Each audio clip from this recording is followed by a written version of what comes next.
अस्सलाम वालेकुम दोस्तों, कैसे हैं आप सब। मैं ज़मीना फ़याज़ एक बार फिर आपके साथ तो मैं शुरू कर रही हूँ एक और नया नावल।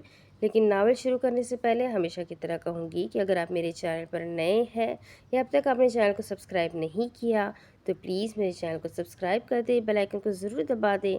और अगर आपको मेरे पढ़े हुए नावल्स और शॉर्ट वीडियोस पसंद आती है तो अपने कॉन्टेक्ट्स में ज़रूर शेयर किया करें। साथ ही कमेंट करके मुझे ज़रूर बताया करें कि आपको मेरे पढ़े हुए नावल्स कैसे लगते हैं। साथ ही आप आगे कौन सा नावल सुनना चाहेंगे। लेकिन प्लीज़ जब भी आप नावल की रिक्वेस्ट करें तो साथ में आपने राइटर का नाम ज़रूर मुझे बताना है ताकि मैं राइटर से परमिशन ले सकूं। बहुत सी रिक्वेस्टें मेरे पास पेंडिंग भी है, बहुत से राइटर से मैंने कांटेक्ट किए हुए हैं। कुछ मुझे रिक्वेस्ट पर कुछ राइटर्स से मुझे परमिशन मिल जाती है और कुछ राइटर्स रिप्लाई ही नहीं करते। तो अगर आपकी रिक्वेस्टेड नावल मैं नहीं पढ़ सकी तो उसके लिए मैं माफ़ी चाहती हूँ, इसमें मेरा कोई कसूर नहीं है। कुछ राइटर्स अलाउ नहीं करते और कुछ राइटर्स रिप्लाई नहीं करते और बिना परमिशन के हम चैनल पर नावल पढ़ नहीं सकते। तो शुरू करते हैं इस नावल को। इस नावल का नाम है मरमिकाइजान और ये लिखा है अरीशा ने। बहुत प्यारा नावल है और बहुत ही बड़ा नावल है, तो शायद हम 1-2 महीने इसी नावल के साथ गुजारेंगे। मैं कोशिश करूँगी बड़े से बड़े एपिसोड दे सकूँ ताकि जल्दी से ये नावल को मैं पूरा कर सकूँ। बट साथ ही साथ आप लोगों को डिफरेंट टच मिलता रहे, इसलिए 2 ऑनगोइंग नावल स्टार्ट हो रहे हैं चैनल पर, जो वीकली एपिसोड मिला करेंगे, एक सैटरडे और एक संडे। तो दोनों ही नावल इनकम्प्लीट है, लेकिन दोनों राइटर्स से मुझे परमिशन मिली है। दोनों नावल ऑनगोइंग है और बहुत मज़ेदार है। तो आई होप आप लोगों को उसमें भी बड़ा मज़ा आएगा। लेकिन वीकली एपिसोड देने का मकसद यही है ताकि राइटर्स को भी अपना नावल कंप्लीट करने का मौका मिल सके। तो मेरे साथ बने रहें, इंशाल्लाह आपको बहुत प्यारे प्यारे नावल्स मिलते रहेंगे। साथ ही में थोड़ी नज़र कम्युनिटी पोस्ट पर भी डाल दिया करें, उस पर भी मैं कुछ ना कुछ पोस्ट करती रहती हूँ। तो चलिए शुरू करते हैं इस नावल को। मरमे कायजान बाय अरीशा पार्ट 1। बिस्मिल्लाहिर्रहमानिर्रहीम। मरमे कायजान बाय अरीशा। रात का सन्नाटा हर तरफ छाया हुआ था। मिस्र की सड़कें इस वक्त भीगी हुई थी और अभी सड़क के बीचों बीच आने वाली ठक ठक ठक की खतरनाक आवाज़ हर दिल में खौफ पैदा कर रही थी। थोड़ी देर पहले वाली बारिश ने हर तरफ असर दिखाया हुआ था। कायरा शहर में मौसम काफ़ी खुशगवार और दिलकश था और इस मौसम ने गर्मी में कुछ लम्हों के लिए ही सही मगर ठंड पैदा कर दी थी। अगर ये कोई आम इलाका होता तो इस वक्त यहाँ पर लोग बारिश के बाद इस खूबसूरत मौसम को एंजॉय कर रहे होते। लेकिन ये कोई आम जगह ना थी, ना ये कोई आम इलाका था। ये ख़तरनाक तरीन गैंगस्टर्स का इलाका था। यहाँ पर सदियों से गैंगस्टर हुकूमत करते आए थे। यहाँ की हवाएं भी शोर मचाने से डरती थी। यहाँ के लोग सरे शाम ही अपने अपने घरों में बंद हो जाते थे, क्योंकि रात की इस तन्हाई में बाहर निकलना मौत का दूसरा नाम था। और पहला नाम मौत का कायजान काज़मी था।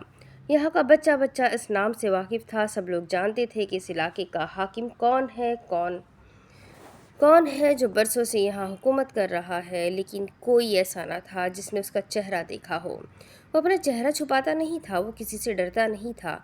ये अलग बात थी कि उसके चेहरे की तरफ देखने की हिम्मत कोई नहीं करता था। सुनने में आया था कि किसी बहुत बड़े ऑफिसर ने कायजान से आंखें मिलाकर बात की थी और फिर उसकी भयानक तरीन मौत इस इलाके के एक एक इंसान ने देखी थी।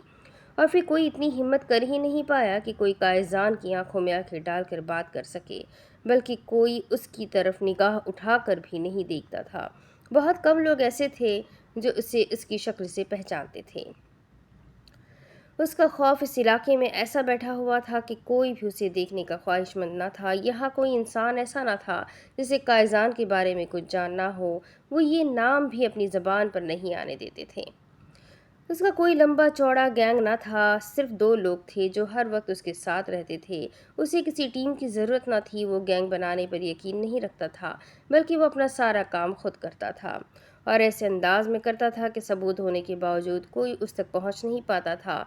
वैसे भी उस तक पहुंचकर अपनी मौत किसी को बुलानी नहीं थी। ठक ठक ठक, इस खामोशी और सन्नाटे को चीरती हुई आवाज़ अजीब सा माहौल पैदा कर रही थी। सब लोग इस आवाज़ को सुनने के बाद भी अपने घरों से ना तो बाहर निकले थे और ना ही किसी तरह की कोई आवाज़ पैदा की थी। ये इलाका रोज़मर्रा काम कर روزمرہ کام کرنے والے لوگوں کا تھا روزمرہ کام کرنے والے لوگوں کا تھا جو صبح اٹھ کر اپنی نوکری پر جایا کرتے۔ یہاں پر عورتوں کی تعداد بہت کم تھی۔ کوئی شاد و نادر گھر ایسا تھا جہاں کوئی آدمی اپنی بیوی اور بچوں کو لے کر رہتا تھا، ورنہ یہ مردوں کا علاقہ تھا۔ یہ آواز کسی کے لیے بھی نئی نہیں تھی۔ یہ لوگ اکثر اس آواز کو سنتے تھے، لیکن روز کی بنسبت آج آواز ذرا تیز تھی۔ شاید وہ زیادہ زور سے ٹوکے کا استعمال کر رہا تھا۔ وہ سڑک کے بیچوں بیچ بیٹھا زور زور سے تازے گوشت پر ٹوکا مارے جا رہا تھا۔ یہ منظر بالکل کسی کسائی جیسا تھا۔ وہ 30 سالہ پرکشش و بھرپور وجاہت کا مالک شخص شاید اس کام میں ماہر تھا۔ اسے دیکھ کر ایسا محسوس ہوتا تھا جیسے وہ بچپن سے یہ کام کرتا آیا ہو۔ اس سے تھوڑی دور فاصلے پر دوسری طرف منہ کیے ایک آدمی کھڑا ہوا تھا جو شاید اس کے کام ختم ہونے کا انتظار کر رہا تھا۔ قائزان ایک 24-25 سالہ لڑکا بھاگتا ہوا اس جگہ پہنچتا اسے آوازیں دے رہا تھا۔ جب دوسرے آدمی نے اسے خاموش رہنے کا اشارہ کیا، رسل، مجھے جنگل کے بارے میں پتہ چل گیا ہے، میں ساری معلومات نکال لایا ہوں۔ وہ اسے ٹوکے کا استعمال کرتے دیکھ کر اپنے ماتھے سے پسینہ صاف کرتا آگے جانے کے بجائے کسی آدمی کے پاس آ گیا تھا جو تھوڑی دیر پہلے دوسری طرف منہ کیے کھڑا تھا۔ قائزان ڈبلیو کے لیے کھانا تیار کر رہا ہے، اسے فارغ ہونے دو، پھر بات کرتے ہیں، وہ اسے سمجھاتے ہوئے بولا، جبکہ رفیل نے صرف ہاں میں سر ہلایا تھا۔ رسل، یہ کھوپڑی اور ہڈیاں نیل میں پھینک دو۔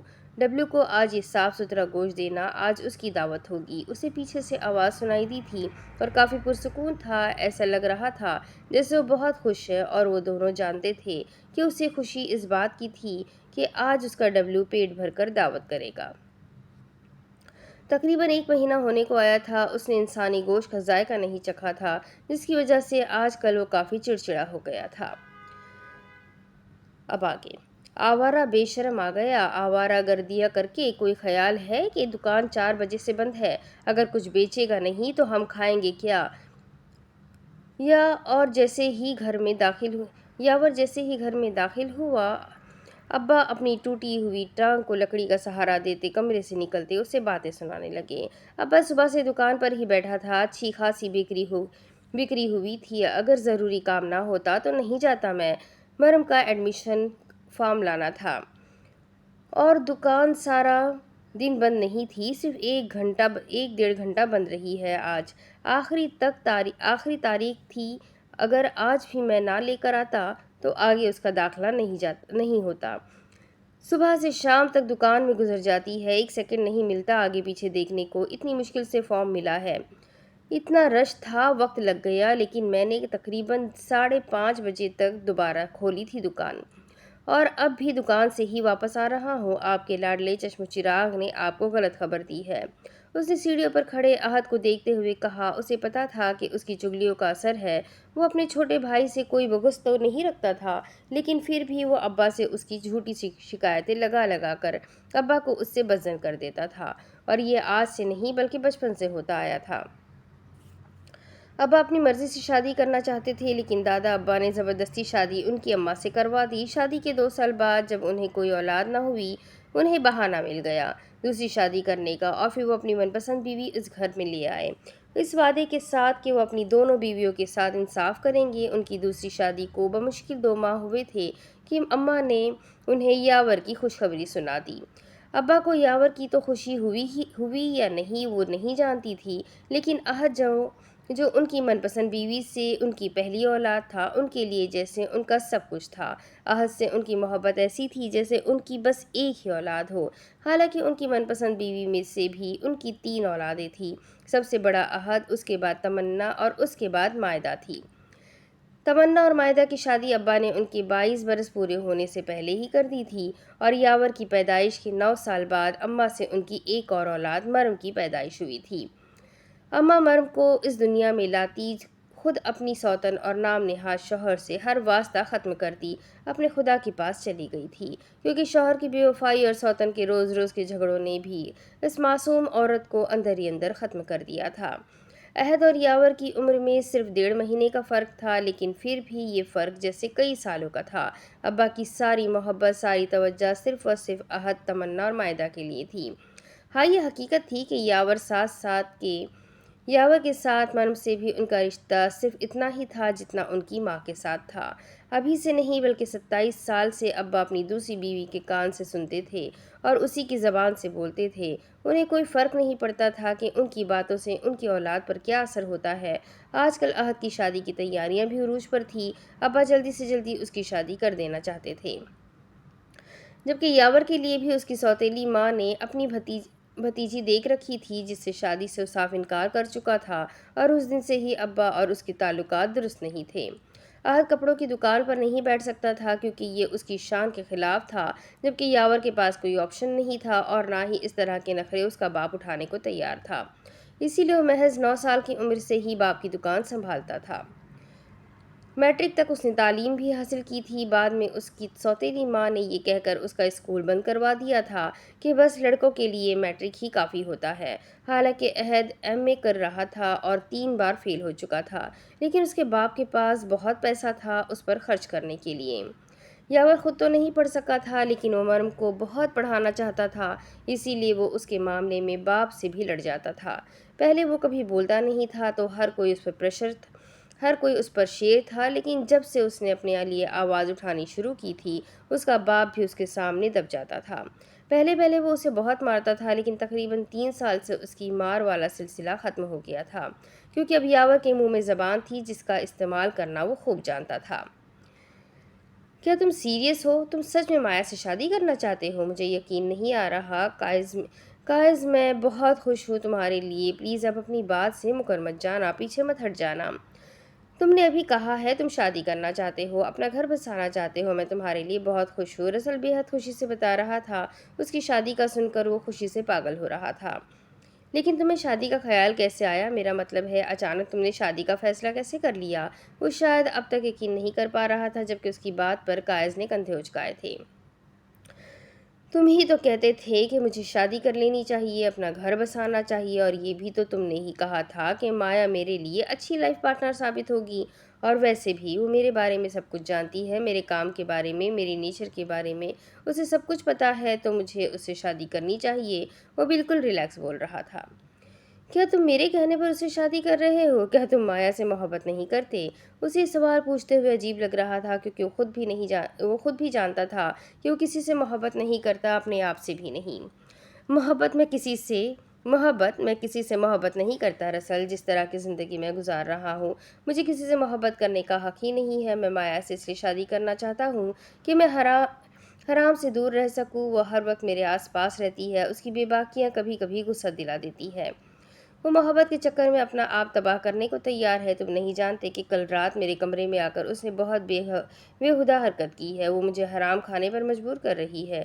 مسلمان ہوں، ناجائز حرام ہے مجھ پر، اور ویسے بھی وہ مجھ سے محبت کا دعویٰ کرتی ہے۔ سوچ رہا ہوں اس کی محبت کو آزما لیتا ہوں، اسے کسی بڑے گناہ سے روک لیتا ہوں۔ میں مرد کی محبت میں رسوا ہوتی عورت دیکھ نہیں سکتا۔ یہ انگوٹھی دیکھو۔ سوچ رہا ہوں کہ آج اسے شادی کے لیے پرپوز کر دوں۔ اس نے ایک چھوٹی سی ڈبی اس کی طرف بڑھائی تھی۔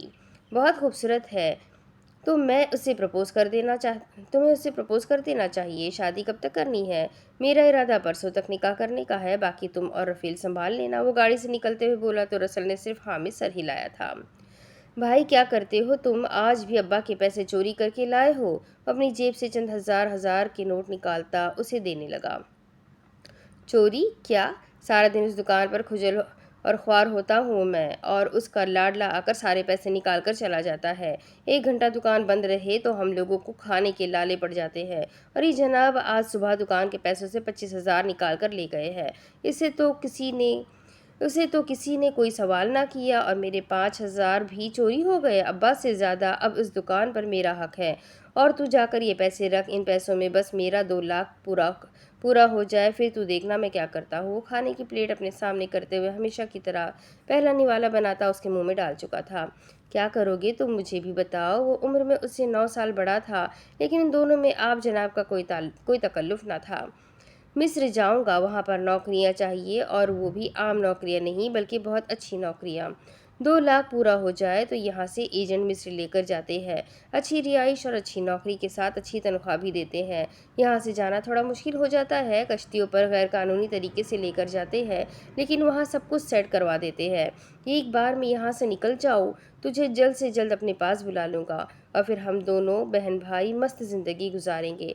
मैं तेरी धूमधाम से शादी करूँगा। खाना खाते हुए वो हसरत से बोल रहा था, जबकि मर्व के अंदर अजीब से अंदेशे पैदा होने लगे थे। ये सारी बातें वो करता ही रहता था।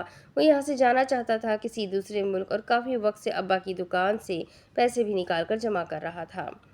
जब शुरू में उसने पैसे निकालना शुरू किया तो उसे बताया था कि उसने 2 लाख पूरे करने हैं। शुरू में उसे फिक्र न थी, लेकिन अब 2 लाख पूरे होने वाले थे तो उसे भी अजीब सा डर लगने लगा था। और सबसे ज़्यादा डर इस बात का था कि उसे गैर कानूनी तरीके से जाना था। वो नहीं जानती थी इसमें कितना खतरा था, लेकिन उसका दिल अनजाने डर से कांपने लगा था। उसके पास कोई भी न था इस भाई के अलावा। बाप ने तो कभी पलटकर खबर नहीं ली थी। जो था यावर ही था, जो बाप भी था, भाई भी था, दोस्त भी था। उसके होते हुए और किसी की ज़रूरत ही ना थी। उसे दूर होने के बारे में सोच भी नहीं सकती थी। वो लंबे लंबे कदम उठाता अंदर की तरफ जा रहा था। उसका एक हाथ उसके बालों में था, जबकि पीछे दूर तक खून के निशान थे। पूरा फर्श उसकी लाश घसीटने की वजह से खून से भर चुका था। वो घर के अंदर दाखिल होते हुए उसके बालों से यूं घसीटता उसे एक कमरे की तरफ ले आया था। ये कमरा हर तरफ से बर्फ से ढका हुआ था। इस कमरे को इस तरीके से डिज़ाइन किया गया था कि दिखने में एक मुर्दा खाना महसूस होता था। तुम्हें पता है तुम मुझे कितनी अजीज़ थी, इतनी अजीज़ कि मैं तुमसे शादी करने जा रहा था। लेकिन देखो तुमने क्या कर दिया, मजबूर कर दिया मुझे ये कदम उठाने पर। लेकिन तुम फिक्र मत करो, तुम मुझसे कभी दूर नहीं जाना चाहती थी ना। मैं तुम्हें कभी खुद से दूर नहीं करूँगा। वो बर्फ़ का एक बड़ा सा ताबूत निकालते हुए बोल रहा था, जो पूरा शीशे का था। मैं तुम्हें हमेशा अपने पास रखूंगा, इतने पास कि मैं सुबह शाम रोज़ तुमसे मिलने आया करूंगा। तुम मुझसे कभी दूर नहीं जाना चाहती थी ना। तुम्हारी ख्वाहिश थी कि तुम हमेशा मेरे पास रहो, तो आज से तुम्हारी ये ख्वाहिश मैं पूरी करूंगा। उसने उस ताबूत को सीधा करते हुए दीवार के साथ लगाया, जो कि उस जगह के साथ अटैच हो गया था। अब वो सामने शीशे से उसे देख रहा था। देखो मैंने तुम्हारी ख्वाहिश पूरी कर दी, तुम्हारी मोहब्बत का मान रखा है मैंने। वो सामने रखे सोफे पर पुरसुकून अंदाज में बैठते हुए उससे बातें करने लगा था, जैसे वो उसकी सारी बातें सुन रही हो, समझ रही हो। लेकिन कायजान काज़मी को अगर सांस लेते जीते जागते लोग नहीं समझ सकते थे, तो ये बेजान क्या समझते। इसमें कोई शक नहीं कि ये इलाका बेइंतहा खूबसूरत है, लेकिन ये बहुत ज़्यादा ख़तरनाक भी है। ये जंगल जंगली जानवरों से भरा हुआ है। मेरा नहीं ख्याल कि तुम्हें यहाँ पर घर बनाने के बारे में सोचना भी चाहिए। मैंने तुमसे कोई मशवरा मांगा? वो रसल की तरफ देखते हुए बोला तो उसने फ़ौरन नफ़ी में सर हिलाया। नहीं कायज़, मैं तो बस ऐसे ही कह रहा था। यही तो मसला है तुम्हारा, तुम फजूल में मशवरे बहुत देते हो जिनकी ज़रूरत मुझे नहीं। तुम्हारे पास 2 हफ्ते का वक्त है। मुझे यहाँ पर एक वुड हाउस चाहिए। मैं इस इलाके को छोड़ना चाहता हूँ। मेरा डब्ल्यू वहाँ कंफर्टेबल नहीं है। वो उसे हुक्म दे रहा था, जबकि रसल ने सिर्फ हाँ में सर हिलाया था। उसके अलावा वो और कर ही क्या सकता था। कायज़ के सामने ज़बान लड़ाना या उसकी बात की नफ़ी करना मौत के मुतरादिफ था। वो किसी बेवकूफ़ी में अपनी ज़िंदगी गंवाना नहीं चाहता था, बल्कि वो ये ज़िंदगी कायज़ पर कुर्बान कर देना चाहता था, जिसने उसे जीने की वजह दी थी। वरना बहुत पहले वो ज़िंदगी से बेजार होकर ज़िंदगी को ख़त्म कर लेना चाहता था। उसने उसकी जान बचाकर ये कहा था कि अब से इन सांसों पर सिर्फ उसका हक है। उसकी एक एक सांस कायजान काज़मी की कर्जदार थी, वो उसी को वापस करना चाहता था। ठीक है, मैं आज से ही यहाँ काम शुरू कर देता हूँ। लेकिन यहाँ आस पास तो क्या, दूर दूर तक कोई नहीं रहता था, क्योंकि ये जंगल बहुत ख़तरनाक था। ख़तरनाक चीज़ों से इश्क है मुझे, असल मज़ा तो ख़तरे से खेलने में है। वो बात ख़त्म कर चुका था और अब रसल के पास बोलने के लिए कुछ नहीं था। 2 लाख रुपए हो गए हैं, अब तुम देखना मैं क्या करने वाला हूँ। पैसे उसके हाथ में पकड़ाते हुए कुछ सोचते हुए बोला। इस वक्त वो बहुत ज़्यादा खुश लग रहा था। तुम क्या करने वाले हो भाई? मुझे ना बहुत डर लग रहा है। देखो तुम मुझे छोड़ कर मत जाना। तुम तो जानते हो मेरा है ही कौन तुम्हारे अलावा। वो उसका हाथ थामे हुए उसके कंधे पर सर रखते हुए बोली, तो उसने बाहें फैलाकर उसे अपने साथ लगा लिया। मेरी जान, तुम्हारे लिए ही तो ये सब कुछ कर रहा हूँ, वरना मेरा क्या है। मैं तो यहाँ से दूसरे शहर चला जाऊँ तो भी ज़िंदगी काट सकता हूँ, लेकिन मैं तुम्हें एक अच्छी ज़िंदगी देना चाहता हूँ।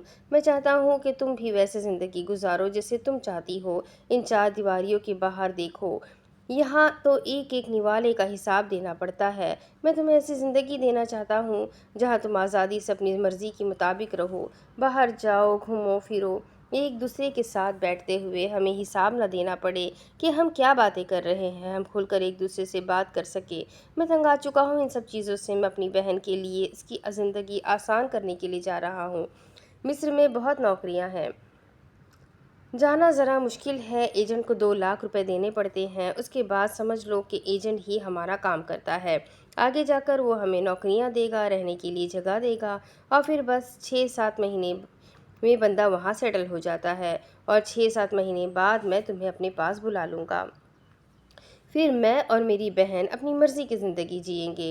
वो बहुत खुशी से उसे बता रहा था, जबकि वो ठीक से खुश भी नहीं हो पा रही थी। इतना ही डर काफ़ी था कि उसका भाई उससे दूर जाने वाला था। एक ही तो रिश्ता था उसका, और वो भी उससे बिछड़ने वाला था।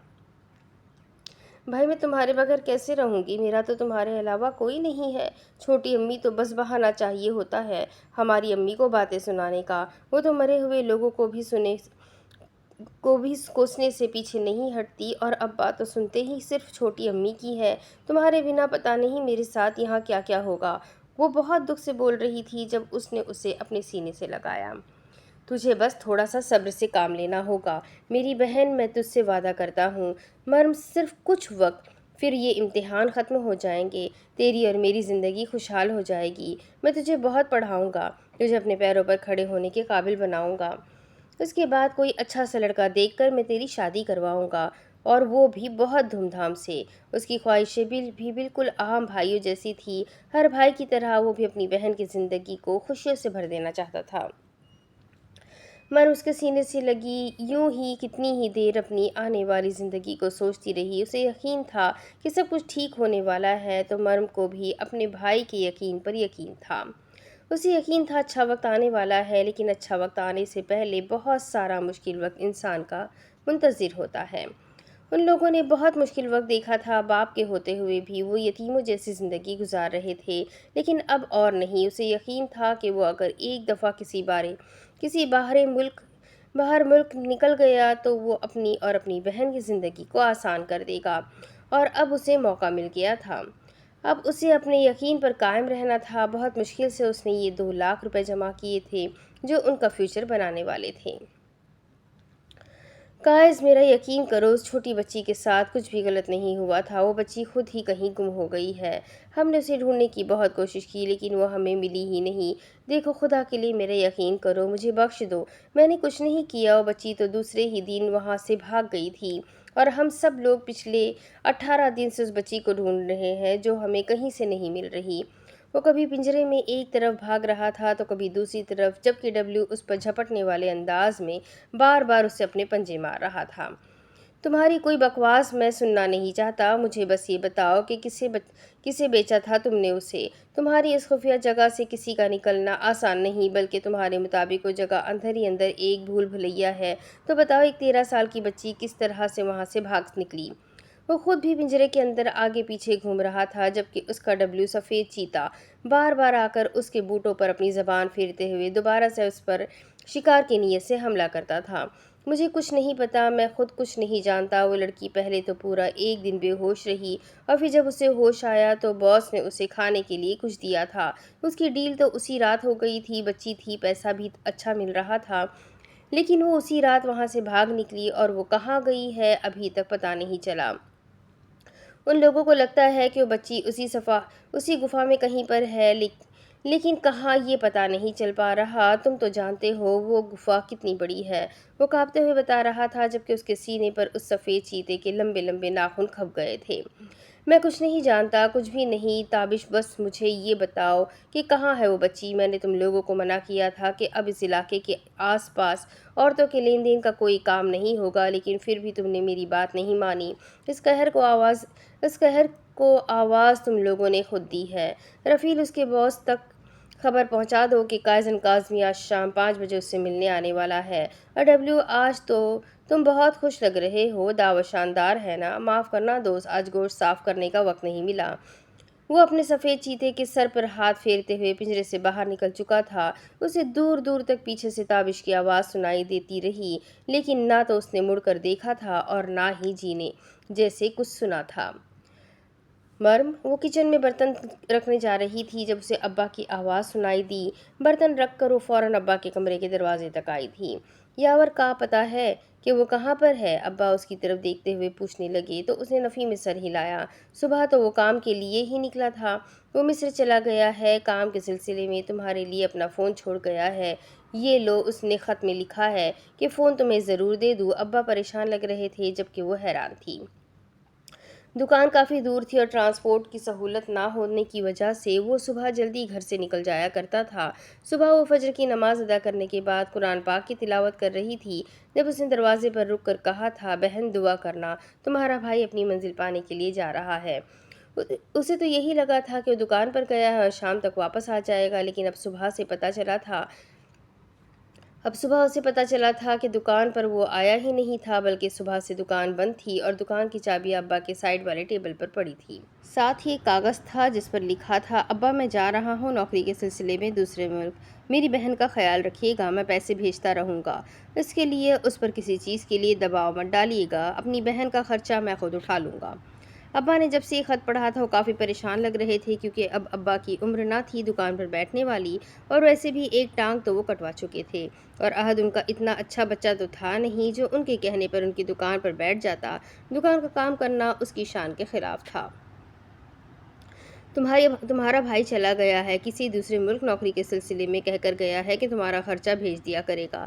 ارے کمبخت، جانے سے پہلے بتا کر تو جاتا، اب دکان کون سنبھالے گا؟ اسے پیچھے سے چھوٹی امی کی آواز سنائی دی تھی۔ اس نے حیرانگی سے مڑ کر دیکھا، مطلب وہ سچ مچ میں چلا گیا تھا۔ باپ تو باپ تھا، وہ تو اس سے بھی مل کر نہیں گیا تھا۔ اب اسے سمجھ میں آیا تھا وہ اتنا اداس کیوں تھا۔ صبح جاتے ہوئے اس کی آنکھوں میں آنسو تھے، وہ ٹھیک سے اس سے بات نہیں کر پائی تھی اور نہ ہی اسے الوداع کر پائی تھی۔ شاید وہ روئے نہ، اس لیے وہ اسے آدھی ادھوری بات کہہ کر پلٹ گیا تھا۔ شاید وہ اپنی بہن کے آنسو نہیں دیکھ سکتا تھا، لیکن اب بھی تو وہ رو رہی تھی، اور اس دفعہ تو اس کے آنسو صاف کرنے والا اس کا بھائی اس کے پاس بھی نہیں تھا۔ چھوٹی امی کتنی ہی دیر باتیں سناتی رہی، الٹا سیدھا کہتی رہی، جبکہ ابا خاموش بیٹھے تھے۔ اچھا بس کرو، جا کر عہد کو جگاؤ اور کہو کہ دکان کھولے، وہ تو چلا گیا، اب کسی کو تو کام کرنا ہوگا نا، ابا نے اپنی بیگم کو خاموش کرواتے ہوئے کہا تھا، جبکہ وہ تو انہیں دیکھ کر رہ گئی جیسے انہوں نے کوئی ناممکن سی بات کہہ دی ہو۔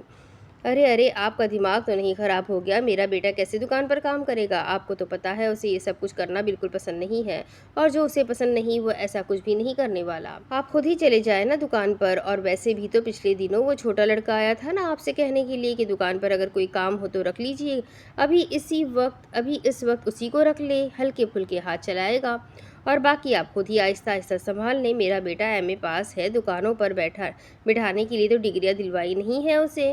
امی اپنی بات مکمل کرتے کمرے سے باہر نکل گئی تھی، جبکہ مرم بھی ان کے پیچھے ہی باہر نکلی تھی، کیونکہ اسے مشین لگانی تھی۔ کشتی کے ذریعے آج ایک آدمی پاکستان سے مصر آنے والا ہے، وہ آدمی یہاں کچھ دن ہمارے پاس رہے گا کام کے سلسلے میں، میرے ایک بہت خاص آدمی نے مجھ سے اسے رکھنے کے لیے کہا ہے۔ تم وقت پر پہنچ جانا اسے لینے کے لیے۔ وہ اندر داخل ہوا تو رسل اور رفیل ایک دوسرے سے باتیں کرنے میں مگن تھے۔ دونوں نے ایک نظر اسے دیکھا تھا اور پھر ہاں میں سر ہلا دیا، کیوں کیا کیسے جیسے سوال وہ پوچھ نہیں سکتے تھے، بس قائزان نے جو کہہ دیا وہ کرنا تھا۔ آدمی کا نام کیا ہے اور کب تک یہاں پر پہنچ جائے گا؟ رفیل اس کی طرف دیکھتے ہوئے کہنے لگا، نام تو نہیں پتا، لیکن جب یہاں آئے گا تب تم لوگ خود ہی اسے پہچان جاؤ گے۔ خفیہ ایجنسی کا آدمی ہے، یہاں پر اپنے کسی خفیہ کام کے لیے آ رہا ہے، اور ہم بچے ہیں جو اسے اپنے خلاف ثبوت دیں گے۔ وہ ان دونوں سے بولا تو وہ جیسے اندر کا سارا قصہ سمجھ گئے۔ یاد رکھنا اس کے سامنے کسی طرح کا بچپنا کرنے کی ضرورت نہیں ہے، ہر ایک چیز پر نظر ہوگی اس کی۔ وہ یہاں اپنی کسی پلمبر یا پھر الیکٹریشین کی جاب کے سلسلے میں آئے گا۔ کیا مطلب خفیہ ایجنسی کے کسی بندے کو وہ آدمی یہاں ہمارے پاس کیوں بھیج رہا ہے؟ رفیل پریشانی سے کہنے لگا تھا، کیونکہ موت آئی ہے اس کی۔ اسے لگتا ہے کہ قائزان کاظمی اس کی چال کو سمجھ نہیں سکا، لیکن جب وہ یہاں آئے گا اور پکڑا جائے گا اور پھر اس کی لاش کے چھوٹے چھوٹے ٹکڑے کر کے میں واپس بھجواؤں گا तब उसे पता चलेगा कि कायजान काज़मी क्या चीज़ है। वो पुरसुकून अंदाज में बैठा हुआ था जबकि रफ़ील और रसल एक दूसरे को देखकर मुस्कुराए थे। ठीक है, मैं अभी चला जाता हूँ, वो यहाँ पहुँचे तो मैं उसे लेकर सीधा तुम्हारे पास आ जाऊँगा। हाँ, ले आओ उसे और याद रखना उसे किसी तरह की कोई तकलीफ़ नहीं होनी चाहिए, हमारा मेहमान है। हम मेहमान बनाकर रखेंगे और इस मेहमान नवाज़ी में जब तक वो हमें अपने काम की एक-एक बात ना बता दे, तब तक हमने उसकी मेहमान नवाज़ी बहुत अच्छे तरीके से करनी है। वो समझा रहा था और वो दोनों समझ गए थे। ठीक से साफ करो उसके दांत। वो उसके पीछे खड़ा था जबकि रफ़ील कांपते हुए हाथों से उसके डब्ल्यू के दांत साफ करने में मसरूफ़ था। उसके हाथ में बड़ा सा टूथब्रश था जबकि डब्ल्यू पूरा मुंह खोले उसके सामने ऐसे बैठा था जैसे बिल्कुल कोई छोटा सा मासूम बच्चा अपनी माँ के सामने बैठा होता है। मुझे डर लग रहा है, ये तो मेरी पूरी गर्दन अपने मुंह में ले लेगा, वो कांपते हुए बोल रहा था जबकि कायजान भी बिल्कुल उसके साथ ही खड़ा था। बकवास बंद करो रफ़ील, जितना कहा है उतना करो। वो देखो ऊपर वाला दांत ठीक से साफ करो। ये ताबिश का खून बहुत गहरा था, बहुत गंदा था। मेरे मासूम से बच्चे के दांत खराब कर दिए। वो प्यार से उसकी पीठ सहला रहा था जबकि उसके मासूम बच्चे के आगे रफ़ील काँप रहा था। हाँ, यही तो मैं कर रहा हूँ, वो घबरा कर बोला था। जब अचानक ही उसने हुर्रा कर एक अंगड़ाई ली और उसके हुर्राने पर रफ़ील के औसान खता हो गए थे। वो चीखते हुए उससे दूर हटा, जिस पर कायजान ने उसे घूर कर देखा था। एक तरफ खाई तो दूसरी तरफ कुआं था। सामने इतना बड़ा सफ़ेद चीता बैठा था जिसकी नस्लें भी अब दुनिया में महदूद हो चुकी थी, जबकि दूसरी तरफ ये गुस्से से सुर्ख होता चीता जो अपनी आंखों से किसी को सालिम निगल जाने का हुनर रखता था। इसे कहो चुपचाप बैठकर अपने दांत साफ करवाए। और उसकी तरफ देखते हुए कांपते लहजे में बोला तो कायजान ने एक नज़र घूर कर अपने चीते को देखा था। सीधे होकर बैठो डब्ल्यू, वरना पिटोगे मेरे हाथों से। वो उस अंदाज में बोला कि डब्ल्यू अगले ही लम्हे सीधा होकर बैठ गया था, बिल्कुल वैसे ही जैसा वो शुरू में उसके सामने आकर बैठा था। ये तुम्हारी सारी बातें समझता है, मतलब तुम जो भी कहते हो इसे सब कुछ पता चल जाता है ना। अपना डर कम करने के लिए रफ़ील ने कहना शुरू किया था जबकि कायजान साथ ही बैठा उसकी पीठ सहला रहा था। ये कोई आज की बात नहीं थी। तकरीबन 6 साल से ये चीता उसके पास था। पहले छोटा सा बच्चा था, फिर आहिस्ता आहिस्ता बड़ा हुआ और अब ये रफ़ील से दुगना हो चुका था और उसका साइज़ दिन ब दिन बढ़ता चला जा रहा था। लेकिन कायज़ की उसके साथ मोहब्बत में कोई कमी नहीं आई थी। वो उसे बहुत चाहता था। रसल रोज़ उसकी सफाई करता था, लेकिन रसल आज अपने काम के लिए चला गया था। इसकी वजह से उसकी सफाई आज रफ़ील को करनी पड़ रही थी। रफ़ील तकरीबन 2.5 साल से इंडिया में उसका कोई अहम काम कर रहा था। अब 3 महीने पहले उसकी वापसी हुई थी तो उस चीते को देखकर उसका खौफ से सांस उखड़ने लगता था। लेकिन इस इंसान को कोई परवाह ना थी, कोई मरे या जिए, बस उसका चीता उसके सामने साफ सुथरा चमकता होना चाहिए। उसने ठंडी आह भर कर उसका सारा सामान उसके डिब्बे में रखा था, जबकि अब डब्ल्यू अपना सर काइज़ की गोद में रखकर उससे प्यार लेने लग गया था। तुम भी काम के सिलसिले में जा रहे हो मिस्र? वो कश्ती पर एक तरफ ज़मीन पर अपना जैकेट रखे बैठा हुआ था। जब एक आदमी उसके पास आकर बैठ गया, उसने मुस्कुराकर हाँ में सर हिलाया था। सफ़र लंबा था तो अच्छा ही था कि कोई बात कर रहा था, वरना अपनी सोचों से निकलना मुश्किल हो जाता। क्या मजबूरी है तुम्हारी कि इस तरह अपनी जान को खतरे में डालकर जाना पड़ रहा है? वो इस खूबरू नौजवान को देखते हुए सवाल करने लगा। जानता था कि इस तरह अपनी जान को खतरे में डालकर कोई मजबूर ही इस तरह का कदम उठाता है। बहन की जिम्मेदारी है मुझ पर, बहुत कुछ करना है, उसको पढ़ाना है, शादी करनी है, उसका मुस्तकबिल बनाना है। उसने भी उससे बातें करने की खातिर उसे बताना शुरू किया था, जबकि वो मुस्कुराकर हाँ में सर हिला गया। यकीनन वो भी उसी तरह के ही किसी हालात का शिकार था। आपकी क्या मजबूरी है जो इस तरह अपनी जान खतरे में डालकर किसी दूसरे मुल्क की सरहद पार करने जा रहे हैं? कोई एक मजबूरी हो तो बताओ, बहुत कुछ है करने के लिए। बस दुआ करो कि जिस मकसद के लिए जा रहा हूँ इस मकसद में कामयाब हो जाओ। एजेंट ने नौकरी के सिलसिले में बात की है तुमसे? उसने अपने बारे में कुछ खास नहीं बताया था, बल्कि उसी से सवाल करने लगा। उन दोनों का एजेंट अलग अलग था। वो टीम्स के ज़रिए जा रहे थे। उसकी टीम में तकरीबन 28 मर्द थे, जबकि दूसरी टीम की भी शायद इतनी ही तादाद थी। हाँ, नौकरी की बात पहले कर ली थी। मैं बिजली का काम बहुत अच्छे तरीके से कर लेता हूँ, तो मुझे बिजली के काम के सिलसिले में लेकर जा रहे हैं। एजेंट ने कहा है कि नौकरी का इंतज़ाम वो यहाँ से जाते ही मेरे लिए करवा देगा। इससे पहले मेरा एक दोस्त भी गया था बिजली के काम के सिलसिले में, वो भी इलेक्ट्रिशियन था। میں نے کوئی کورس وغیرہ تو نہیں کیا ہوا، لیکن ایجنٹ بتا رہا تھا کہ وہاں ان سب چیزوں کی ضرورت نہیں ہوتی، شاید پاکستان کے ڈپلومے وہاں نہیں چلتے۔ اس نے کہا تھا کوئی مسئلہ نہیں ہوگا، وہ اسے بتایا جا رہا تھا، جبکہ نہ جانے کیوں یاور کو لگ رہا تھا کہ وہ کچھ نوٹ کر رہا ہے۔ چلو اللہ پاک تمہیں کامیاب کرے، میں پلمبر ہوں لیکن صرف فی الحال جا رہا ہوں۔ ایجنٹ نے کہا ہے کہ نوکری کا انتظام وہاں جاتے ہی 2 ڈھائی مہینے میں کر دے گا، اب دیکھتے ہیں کیا ہوتا ہے۔ وہ اس کے کندھے پر ہاتھ رکھتا اس کے قریب سے اٹھ کر دوسرے بندے کے پاس جا کر اس سے بھی اسی طرح سوال جواب کرنے لگا تھا، جبکہ وہ اسے اگنور کرتا ایک بار پھر سے سمندر کی لہروں کی طرف متوجہ ہو گیا تھا جو اسے اس کے ملک سے بہت دور لے کر جا رہی تھی۔ قائزان، میں تم سے ہاں، تم شاید میرے ہی پاس آنے والے تھے، لیکن میں خود ہی تمہارے پاس آ گیا التمش۔ میں جانتا ہوں مجھے دیکھ کر تمہیں بہت خوشی ہوئی ہوگی، آخر کیوں نہ ہو، میں تو تمہارا بہت عزیز اور جان دشمن ہوں۔ وہ اس کے سامنے والی کرسی گھسیٹ کر پرسکون انداز میں بیٹھ گیا تھا۔ تم پیکنگ کیوں کر رہے ہو؟ کہیں جانے کی تیاری ہو رہی ہے کیا؟ یا کہیں قائزان کاظمی کو پتہ چل گیا کہ تم اس کے منع کرنے کے باوجود بھی یہاں عورتوں کے لین دین کا کاروبار کر رہے ہو؟ نہیں قائزان، مجھے معاف کر دو قائزان، مجھ سے بہت بڑی غلطی ہو گئی، میں لالچ میں اندھا ہو گیا تھا، پیسہ کمانے کے چکر میں نے تمہاری خلاف ورزی کر دی، مجھے معاف کر دو، میں تمہارے پیر پکڑتا ہوں کوئی بہانہ تلاش کرنے کی کوشش کر رہا تھا، لیکن جیسے ہی نگاہ قائزان کی نگاہوں پر گئی وہ اگلے ہی لمحے اس کے پیروں میں گر گیا تھا۔ کیوں التمش، کیوں؟ تم لوگ کیوں نہیں سمجھتے ہو کہ اگر تم لوگ یہاں زندہ رہنا چاہتے ہو، سانس لینا چاہتے ہو، تو تمہیں وہ سانس قائزان کاظمی کی اجازت سے لینی ہوگی۔ تمہاری زندگی یہاں ہے، اس نے اپنا ہاتھ سامنے کرتے ہوئے کہا تھا، جس میں اس کا مخصوص ہتھیار وہ العاشر ٹوکا تھا۔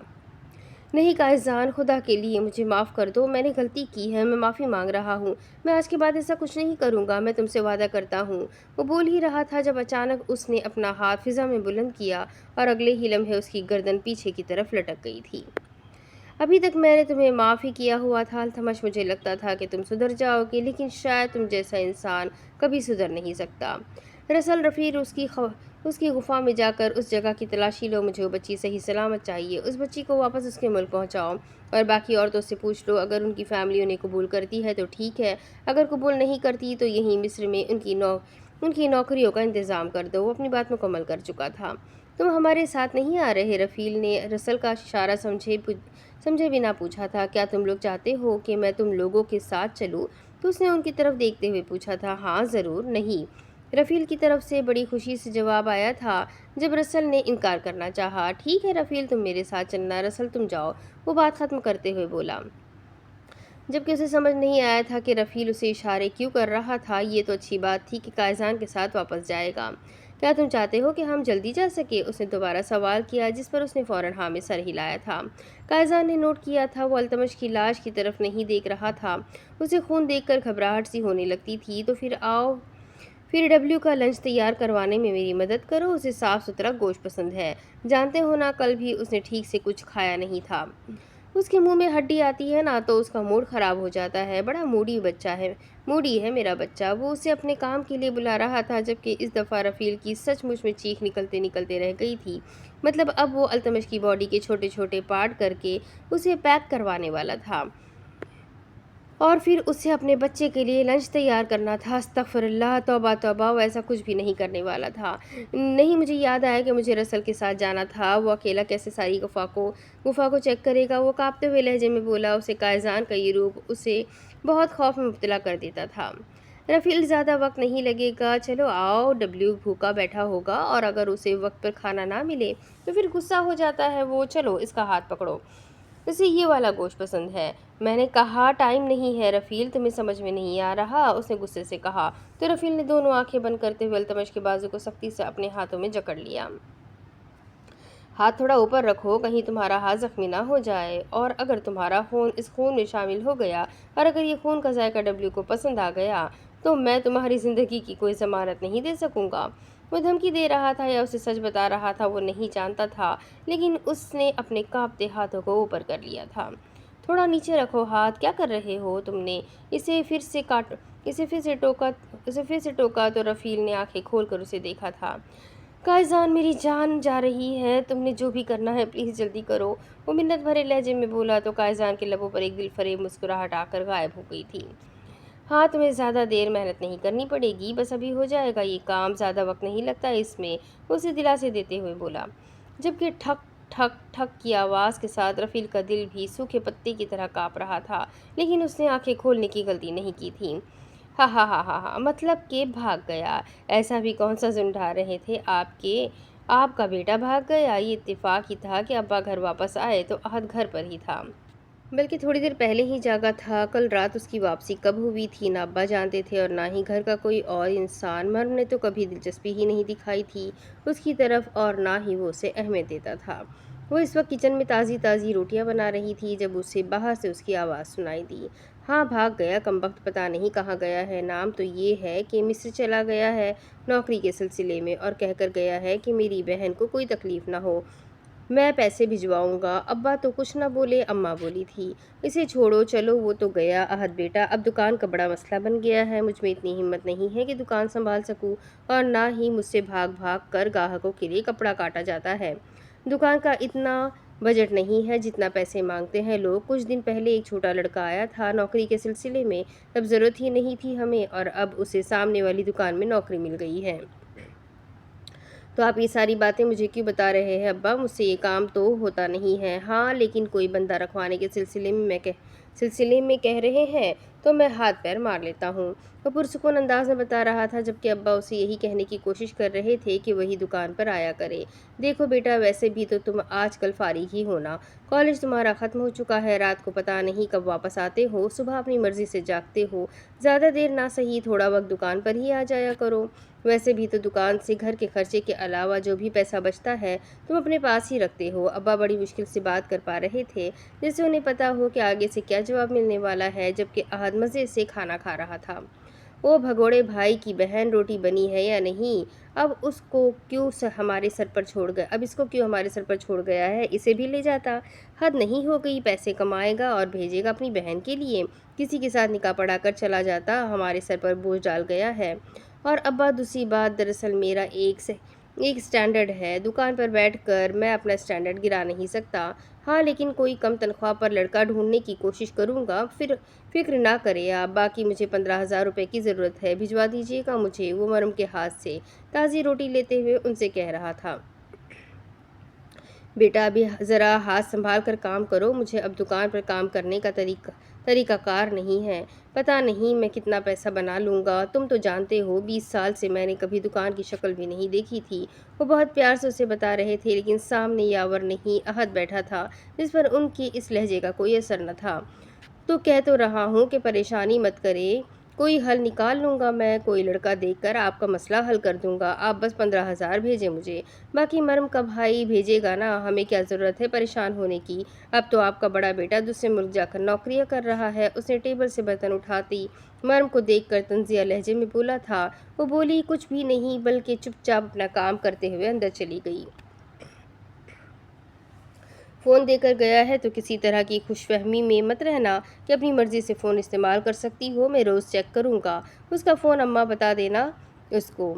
ये ना हो कि भाई के चक्कर में किसी और से ही गप्पे लड़ाती रहे। वैसे अब्बा, एक बात मैं आपको बताऊं, दोस्त तो मेरे भी बहुत है, यावर के दोस्तों से अमीर भी है, लेकिन मुझे कभी किसी ने इतना महंगा टच मोबाइल फ़ोन नहीं दिया। मुझे तो लगता है कि दुकान के पैसों में ही घपला करता था। खैर, आपने पूछना था ना कि बाहर जाने के लिए पैसे कहाँ से आए। ऐसे ही नहीं दूसरे मुल्क जाया जाता, लाखों का खर्चा होता है। मैं खुद ही यूरोप निकलना चाहता था, पता चला कि 30 लाख रुपए लगेंगे। उसका रोज़ वाला काम जारी था, रोज़ की तरह आज भी वो अब्बा के कान भरने में मसरूफ़ था, जबकि वो खामोशी से अपने काम निपटाती रही। उसके पास ही यावर का फ़ोन पड़ा था, जो सच में काफ़ी महंगा लग रहा था। हाँ, ये सच था कि दुकान के पैसों से ही उसने ये फ़ोन ख़रीदा था, लेकिन जाते हुए वो उसे दे गया था ताकि अपनी बहन से राब्ता करने के लिए उसे किसी मुसीबत का सामना ना करना पड़े। जब से अब्बा ने उसे ये फ़ोन पकड़ाया था, वो तो हर तरफ साथ साथ लेकर ही घूम रही थी, न जाने कब उसके भाई की कोई खबर आ जाए। मुबारक हो दोस्त, हम लोग पहुंच आए। वो सब लोग एक दूसरे के गले मिलकर खुशी का इजहार कर रहे थे। बिना किसी तरह के मसले के वो लोग मिस्र की सरजमीन पर कदम रख चुके थे। आपको भी बहुत बहुत मुबारक हो, इंशाअल्लाह फिर मुलाकात होगी। वो सबसे मिलते हुए दूसरी टीम के मेंबर से कहने लगा। जब वही लड़का उसके पास आ रुका। आपके पास फ़ोन है, आपने अपने घर वालों से राब्ता कर लिया होगा। वो उसके हाथ फ़ोन देखते हुए कहने लगा। उसे तो यही पता था कि वहाँ पर पाकिस्तान का नंबर नहीं चलने वाला, इसीलिए वो अपना फ़ोन मरम को दे आया था, ताकि यहाँ आकर जब वो अपना फ़ोन ख़रीदे या किसी तरीके से वो राब्ता करना चाहे तो अपने फ़ोन पर उससे राब्ता कर सके। हाँ, मैंने बात कर ली है अपने घर वालों से, शायद तुम भी बात करना चाहते हो। उसने अपना फ़ोन उसकी तरफ बढ़ाया तो वो उसे किसी मेहरबान से कम न लगा था। उसने फ़ौरन उसके हाथ से फ़ोन थाम लिया। बहुत शुक्रिया, मैं अपनी बहन से राब्ता करना चाहता हूँ, मैं आपका ज़्यादा वक्त नहीं लूँगा। वो खुश होते हुए उसके फ़ोन पर अपने नंबर को डायल करने लगा था। रात का वक्त था जब वो आकर अपने कमरे में लेटी थी। उसके हाथ में कोई नावल था, जबकि वो बेचैनी से यावर की किसी खबर का इंतज़ार कर रही थी कि उसका फ़ोन बजा। उसने स्क्रीन पर जगमगाते अनजान नंबर को देखा और फिर बिना सोचे समझे फ़ोन उठा लिया। मर्म, मेरी जान, मैं पहुंच गया हूँ यहाँ और मैं बिल्कुल ठीक हूँ, तुम्हें फ़िक्र करने की ज़रूरत नहीं। यहाँ से सीधा एजेंट हमें अपने साथ काम के सिलसिले में ले जाएगा। ये मेरे दोस्त का नंबर है, मैं जल्द उससे अपने नंबर से रब्ता करूँगा। इस नंबर पर दोबारा फ़ोन मत करना, क्योंकि जिस बंदे का ये फ़ोन है वो अपना फ़ोन ले जाएगा। मैं पूरी कोशिश करूँगा तुझसे रब्ता कर सकूँ। मैं रोज़ तो तुझे फ़ोन करूँगा मेरा बच्चा, तूने घबराना नहीं है। यार फ़ोन पर उसके रोने की आवाज़ सुनते हुए बेचैन हो उठा था। वो उसे यकीन दिला रहा था कि वो बिल्कुल ठीक है। तुम मुझसे मिलकर क्यों नहीं गए भाई? तुम्हें पता है सब लोग इतना परेशान थे। अब्बा तो सुबह से दुकान पर थे और छोटी अम्मी को तो बहाना मिल गया है ना एक और बातें सुनाने का। लेकिन कोई बात नहीं, मैं तुम्हारे लिए सब कुछ सह लूँगी। बस तुम अपना ख्याल रखना, खाना पीना टाइम पर करना और मुझे फ़ोन करते रहना। अब्बा ने सुबह ही फ़ोन मुझे दे दिया था और मैंने फ़ोन अपने पास रख लिया है। ये हर वक्त मेरे पास होता है, तुम जब चाहे मुझे फ़ोन कर लेना। हाँ ठीक है मेरी जान, मैं अभी रख रहा हूँ फ़ोन। वो मेहरबान आदमी मेरा इंतज़ार कर रहा है, जिसने ये फ़ोन मुझे तुझसे बात करने के लिए दिया है। बस आज से मेरा काम शुरू हो जाएगा ना, तो मैं तुझे रोज़ फ़ोन किया करूँगा। अपना ख्याल रखना, वो उसे अलविदाई कलाम कहते हुए बोला। तो मर्म पुरसुकून हो गई थी। उसका भाई बिल्कुल ठीक था और अपनी मंजिल पर पहुँच गया था। उससे भला अच्छा और क्या हो सकता था। ये क्या बात हुई? तुमने तो हमसे वादा किया था कि हमें यहाँ पर काम मिलेगा और तुम अब कह रहे हो कि अपने अपने रास्ते निकल जाओ। वो सब लोग परेशान हो उठे थे। काम यूँ हाथ पे हाथ रखे बैठ कर नहीं मिलता, मेहनत करनी पड़ती है। जाओ जाकर अपने लिए नौकरियाँ ढूंढो। तुम लोगों को क्या लगता है कि यहाँ पर तुम लोगों के लिए नौकरियाँ थाली में सजा कर रखी गई होगी? अब 2 लाख रुपए में तुम लोगों को क्या यहाँ पर मैं बड़े बड़े दफ्तर में लगाऊँ? खुद ही मेहनत करनी पड़ेगी, जो काम समझ में आता है वो करो। उनके सामने वीडियो कॉल पर बोले जा रहा था, जबकि उनका बस नहीं चल रहा था कि वो पाकिस्तान से खींच कर उसे यहाँ लेकर आए और इतना मारे कि उसकी सांस निकल जाए। वो उनके साथ ऐसा कैसे कर सकता था? उसने वादा किया था कि वो उन्हें नौकरियाँ दिलवाएगा और यहाँ आकर वो नज़रें ही फेर गया था। अगर वो पाकिस्तान में ना होता इस वक्त, शायद अब तक उन लोगों के हाथों मारा जा चुका होता जिनके साथ इतना बड़ा फ्रॉड हो गया था। चलो भाई, जो हुआ सो हुआ। अब अपनी अपनी रोज़ी रोटी के बारे में सोचो। अगर उस आदमी को रस्ते को कोसते रहेंगे तो यहीं पर सारा दिन बर्बाद हो जाएगा। अपने लिए छत तो ढूंढो, रात का ठिकाना ढूंढो, कुछ खाने के बारे में सोचो। हो सकता है अल्लाह पाक ने इसी में हमारे लिए कोई आसानी छुपा रखी हो। एक बुजुर्ग आदमी ने उनकी तरफ देखते हुए समझाना चाहा था, जो अपनी 4 बेटियों की शादी के सिलसिले में किसी तरह यहाँ पहुँचा था। हाँ भाइयों, चलो अपनी अपनी मंजिल ढूंढते हैं, अल्लाह पाक सबका निगहबान है। एक दूसरे आदमी ने कहा, जबकि अब वो सारे अपनी अपनी मंजिल की तलाश में उस जगह से निकले थे। पता नहीं क्या ठिकाना था, न जाने कहाँ जाना था, लेकिन कुछ तो करना था। हाँ तो भाई बताओ, फिर क्या सोचा है तुमने, क्या करना है आगे? वो अकेला ही आगे बढ़ रहा था जब वही लड़का उसके पीछे पीछे चलता उसके साथ आने लगा। अब क्या सोचना है जनाब, अब हालात तो आप देख सकते हैं, देखते हैं क्या हो सकता है।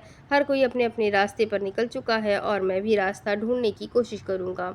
और मैं भी, वैसे मेरा नाम रियाज है, मैं भी तुम्हारी तरह कुछ ना कुछ करने की कोशिश करूँगा। मुझे लेने के लिए एक लड़का आने तो वाला था, लेकिन आया नहीं, न जाने कहाँ चला गया। क्या मतलब आपका यहाँ पर किसी से राब्ता था? मेरा मतलब है आप किसी को जानते थे? वो पूछने लगा। हाँ, मैं जानता तो नहीं हूँ, लेकिन जिस आदमी ने मुझे यहाँ पर भेजा है ना, उसने कहा है कि वो आदमी मुझे अपने साथ लेकर जाएगा। लगता है वो भी जान छुड़ा कर भाग गया। तुम्हारा यहाँ पर किसी से कोई राब्ता नहीं? नहीं, मेरा किसी से कोई राब्ता नहीं है। मुझसे पहले यहाँ मेरे 2 दोस्त आए थे काम के सिलसिले में। यही एजेंट उन्हें लेकर आया था। उनका नंबर वगैरह तो नहीं है मेरे पास, लेकिन वो एजेंट बता रहा था कि वो यहाँ पर बहुत अच्छी नौकरियाँ करते हैं।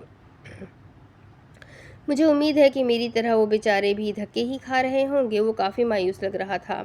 हाँ, मुमकिन है अल्लाह पाक कोई ना कोई वसीला तुम्हारे लिए ज़रूर बना देगा मेरे भाई, तुम्हें फ़िक्र करने की ज़रूरत नहीं। वो अभी बोल ही रहा था जब सामने से एक आदमी उनकी तरफ आने लगा।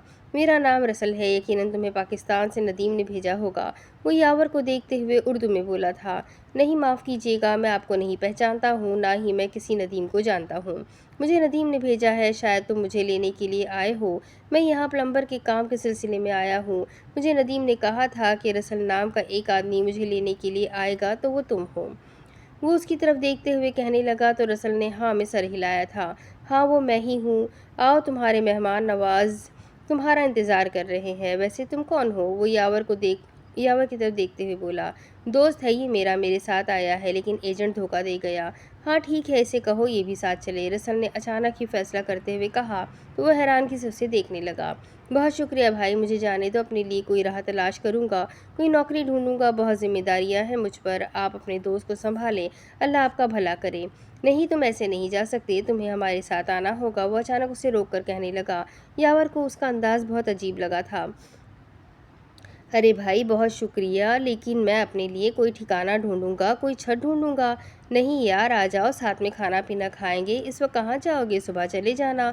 रियाज ने भी अब उसे कहना शुरू कर दिया था, जबकि यावर को यह आदमी रसल बहुत ही ज़्यादा अजीब लग रहा था। न जाने क्यों उसका दिल नहीं मान रहा था उस आदमी के साथ जाने पर, लेकिन अब वो भी कहने लगा था तो वो मजबूर हो गया था। अब इसके आगे की कहानी मैं आपको अगली किस्त में सुनाती हूँ कि आगे क्या होगा। अब क्या होगा यावर के साथ, कैसे रह पाएगा वो मिस्र में बिल्कुल अकेला? क्या उसे काम वगैरह मिलेगा, नहीं मिलेगा? आगे इस कहानी में क्या है? बहुत लंबी कहानी है, तो मेरे साथ बने रहे, और बहुत इंटरेस्टिंग भी है। तो आई होप आप सबको भी ज़रूर पसंद आ रही है। तो जल्दी से वीडियो को लाइक करें, चैनल को सब्सक्राइब करें, बेल आइकन को ज़रूर दबा दें। मिलते हैं अगली किस्त में, तब तक के लिए अपना खूब सारा ख्याल रखें, मुझे भी दुआओं में याद रखें। अल्लाह हाफ़िज़।